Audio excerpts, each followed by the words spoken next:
Mikel. Morning, Gary. Thank you for your time. In the traditional manner, there's always something to talk to you about in terms of injuries, unfortunately, but first of all, can I check on Martin Odegaard? There's lots of news coming out of the club, but not officially yet, about how long he's likely to be out. It will be weeks. No definite date for his return, but he's evolving well.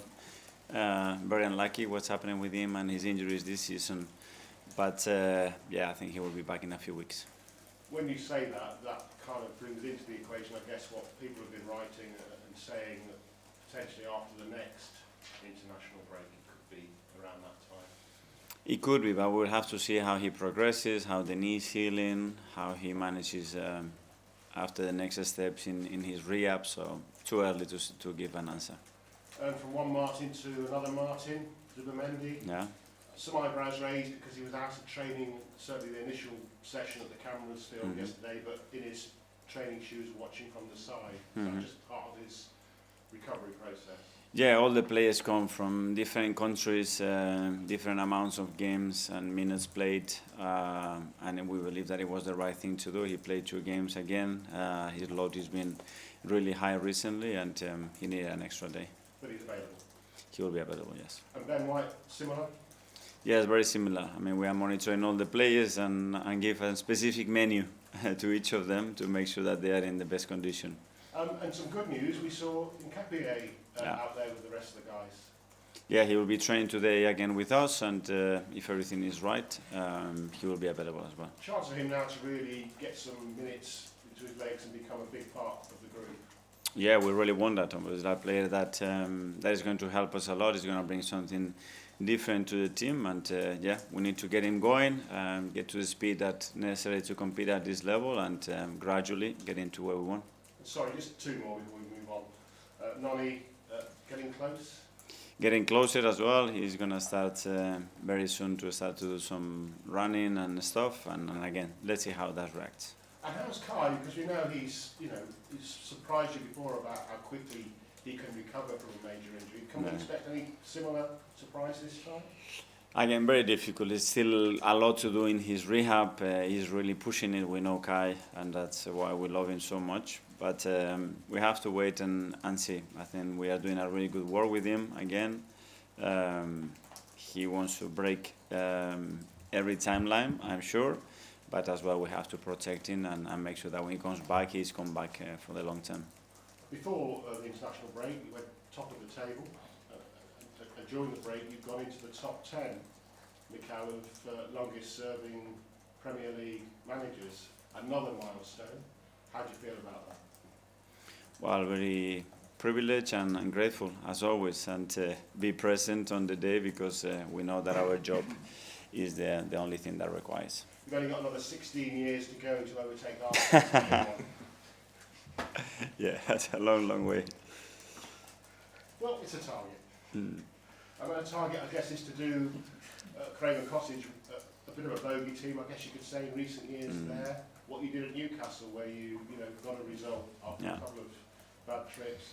The same, hopefully, you hope for at Craven Cottage on Saturday. Yeah, that's a good example. What we did at Newcastle or West Ham as well, that in the last 2 seasons as well, we lost against them at home. So that's an opportunity tomorrow. We know that it's a really tough place to go, a very well coached team, and we're going to have to be at our best tomorrow.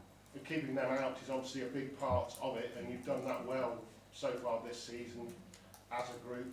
That's the best in all the top European leagues in terms of the number of goals you conceded in the first 10 games, all competitions, and the best ever of any Arsenal men's first team since Arsenal came into existence. 3 goals in 10 games. Well, that's a platform to build performances and results, that's for sure, and we want to consistently be able to defend at that level.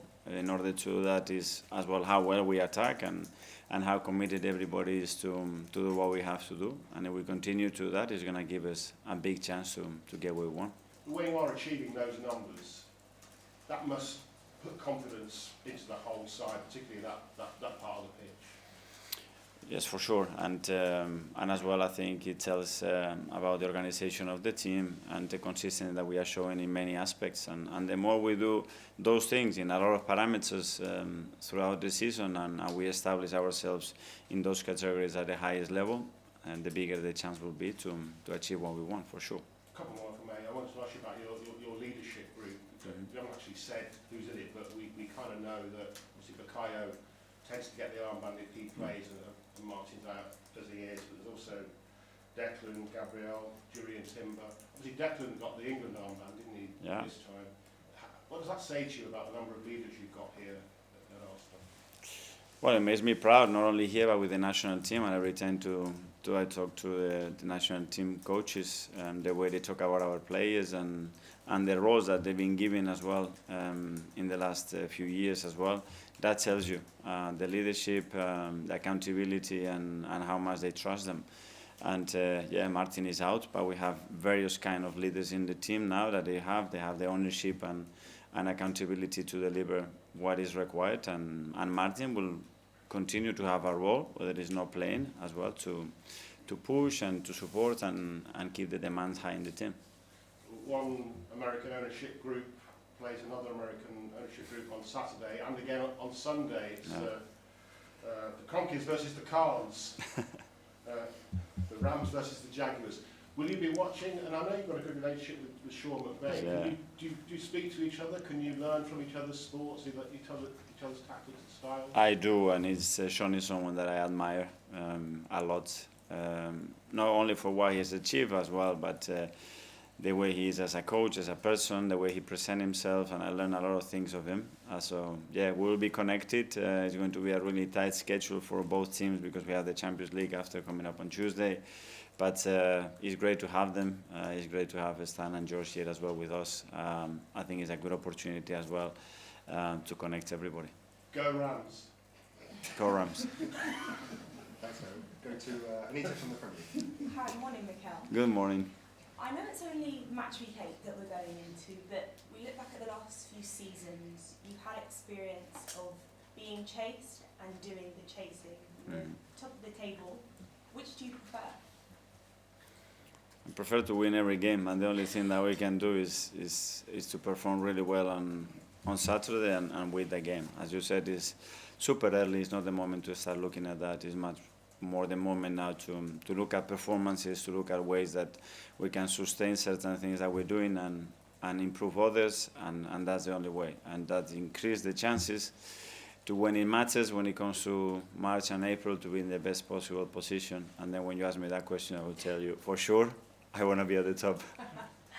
And what is it that you have seen that has been positive from the opening 7 weeks so far? A lot of things. They've been two very different blocks. In the second block, because of some issues that we had to increase our availability in the squad. And that was one of the main things to do. The impact that anybody could have in the game, whether it was playing or finishing, or it wasn't even in the squad. I think we did that really, really well. And then we have evolved a few things that we wanted to be more unpredictable, to threat more the opposition, to be super consistent in all the defensive aspects of the game as well. And we've gone to a different level. And after that, in the next block, can we sustain a lot of those things and increase others? That's the objective. I imagine during the international break, as well as having a bit of downtime, you were watching some of your players who had great impact for their respective nation. Martinelli, I wanted to ask you about. He's only had 2 starts in the Premier League this season, scored for Brazil during the break. How much pressure is he putting on you to maybe be starting in that left-wing position tomorrow even? He's doing what we expect from everybody to do. It's when he's got the minutes, the opportunity to deliver and to impact the game and especially the results. And then his attitude overall, his behavior, the way he trains, the way he carries himself, his willingness to learn constantly. There are many examples throughout the team, but very pleased to see Gabi going to the national team again and scoring and performing well. That's all good signs because when they come back, the spirit is good, their confidence is good, so everything is easier. Thank you, best of luck. Thank you. Guys, we'll try to get to everyone. There's quite a lot of people here today, so we'll keep it to a couple each. So, Alex from the BBC. Hi, Mikel. Hi. Declan Rice said on England's duty that you've slightly changed his role this season, giving him some more freedom. Can you speak to us about how that change has been and how happy you are of how he's partnered up with Martin and Zubimendi? Yeah, I think he's adapting to the qualities that we have, and as well certain chemistries, a certain relationship that you notice, and with 8 new players in the squad, different things emerge, and just trying to maximize his qualities in relation to others to give the team the best capacity to perform. Before the international break, it was a bit of a tough time for Victor Gyökeres, hasn't scored in 6 games. I know you're appreciative of the work that he was doing for his teammates. He didn't score for Sweden in the 2 matches. Do you have to pick him up at this point to lift his confidence, or do you think he'll be okay? Yes, but I mean, he brings so much to the team, and watching the games back, I'm very pleased with what he's giving to the team. I told him before the first meeting, I said, the 9 that I want is a 9 that when he doesn't score for 6 or 8 games, he can handle that. If not, you have to go somewhere else, because the pressure is gone, the expectation is going to be there. So if you put the number 9 shirt for Arsenal, you have to be able to say, okay, 6 games, don't score. Am I a different player? I start to act in a different way. I want much more of the same of what he's doing, and yeah, once we have those opportunities, put them. I'm sure it's going to happen. Tom, Football London?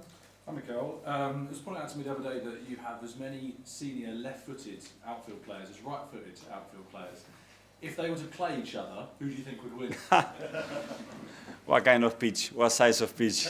11 aside. You've got 10 of each, so 11 aside. 11 aside, I don't know.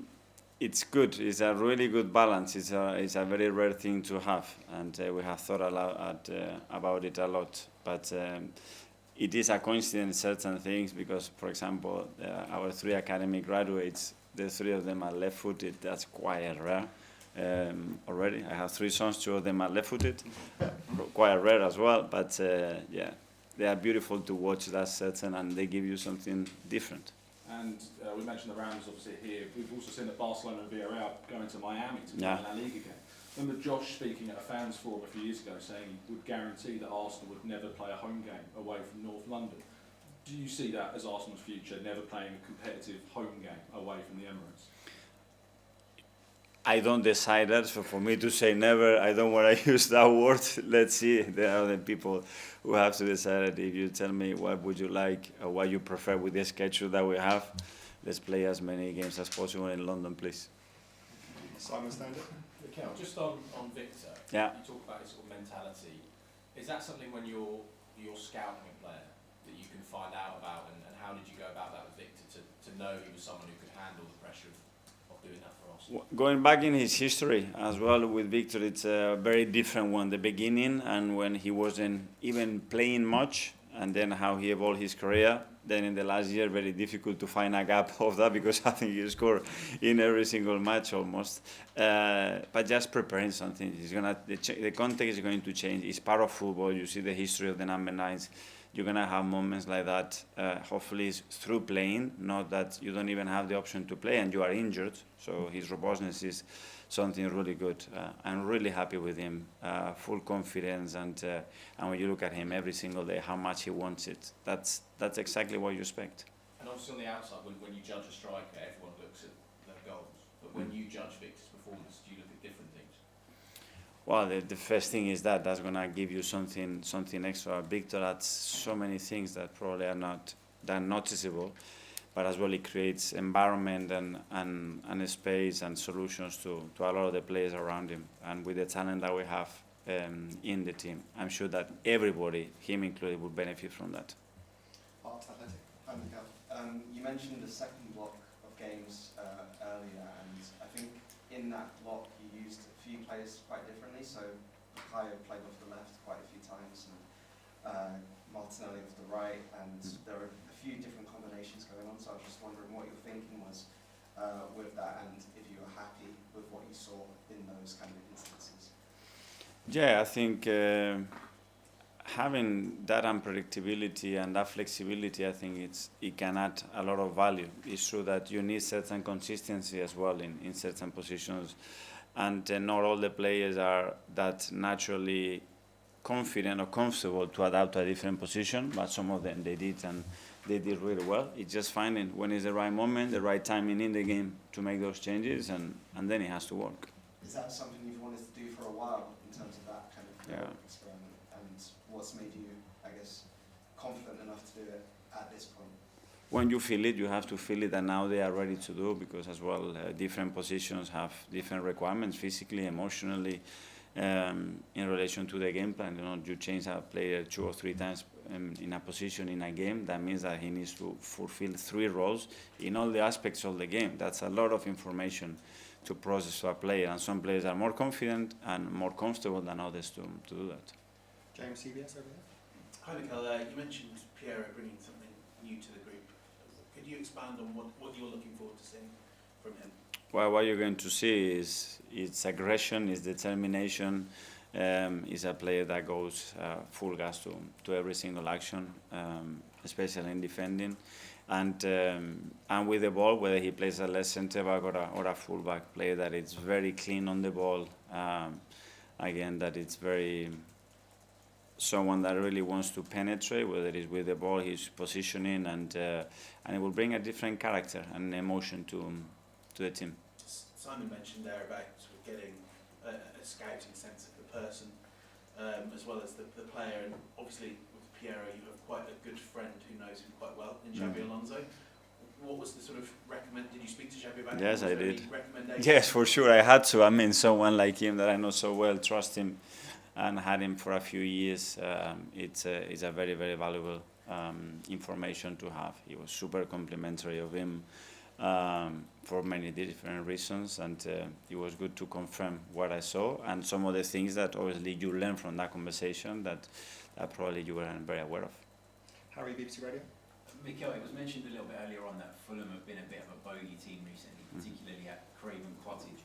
How much does that kind of play into your preparation for a game like this? And if it does, is there something specific that you do differently when you come up against a side that maybe in the past you've struggled against?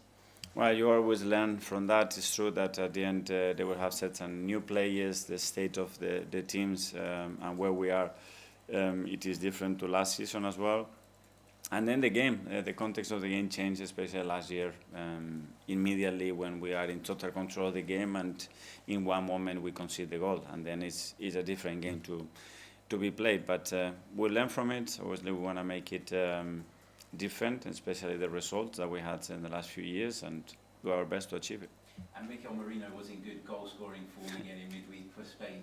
Is that something that you would say he's added to his game a little bit more since arriving at Arsenal? Do you take some credit for his development in the final third?